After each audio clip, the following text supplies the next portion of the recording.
conference this week is Asana. I'd like to take this opportunity to pull together all of the different teachings over the past few weeks of asana postures, and the asana being the vehicle for us to get all the other gifts that the yoga practice has to give each one of us. And so we looked at different aspects. We looked at sthira sukham, we looked at the bandhas and vinyasa.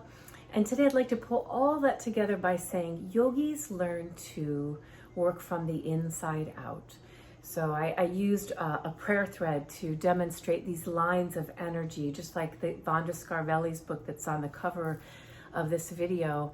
We see these different lines of energies where she has an elbow down into the floor, she has a foot all the way up into the ceiling, and a knee bent out. And we see how we use our postures, and we start from the inside bandhas and create lines of energy through the top of the head, through the elbows, down through my feet, maybe a hip pulling back. And the deeper we get as we master, we become more masters of the art of the practice of yoga, we identify more with moving from the inside out. As I always say, rather than from the outside in, where I'm like a puppet moving.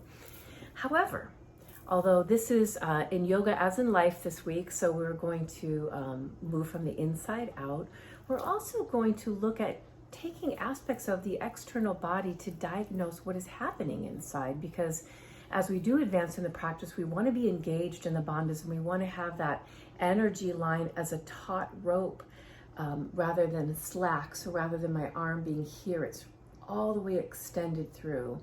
And that's just not physiological, that's energy. We're going to talk more about that next week. But join me this week at looking at lines of energy that we create in our asana poses, and how these beautiful lines of energy, the more we can stretch them out and really move into the edges of our body, the more these great benefits, the gifts of the practice we'll receive.